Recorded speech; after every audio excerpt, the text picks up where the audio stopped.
Niki and Manu were on vacation at Aunt Carmela's farm, in the countryside of Paraguay.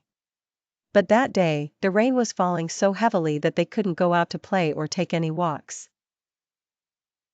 Niki looked out the window. Manu was drawing. Manu.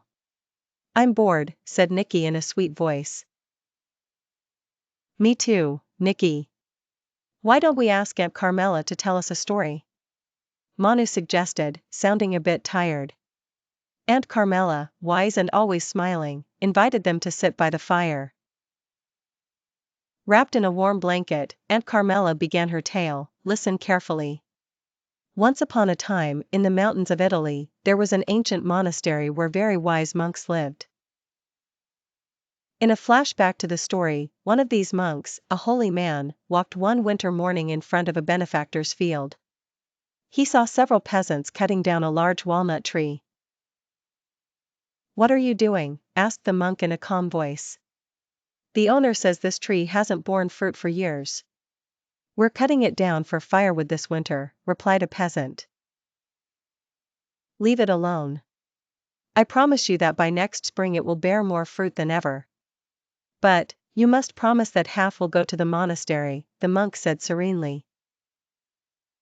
"Deal," the benefactor eagerly agreed. And as if by miracle, in the spring, the tree blossomed beautifully, and then bore fruit. But sadly, the benefactor died before the harvest. "Your father made a deal. Half of the harvest is meant for the monastery," the monk reminded the son gently. Laughing with his friends, the son retorted, "I don't know about any deal. None for you." The monk left quietly, but when the young man wanted to boast about the nuts and opened the barn door, he only discovered a pile of dry leaves. The walnuts had disappeared. Yet, the other trees in the village, where the monastery's benefactors lived, bore fruit in abundance. Thus, the monastery received not only its share, but even more. They were even gifted a donkey to carry the fruit and make oil to distribute among the poor. Back in the farm, with wide eyes, Niki asked, "Did that really happen?" "Yes, my dear. It was written by a great Italian author named Alessandro Manzoni. He told true stories of his time.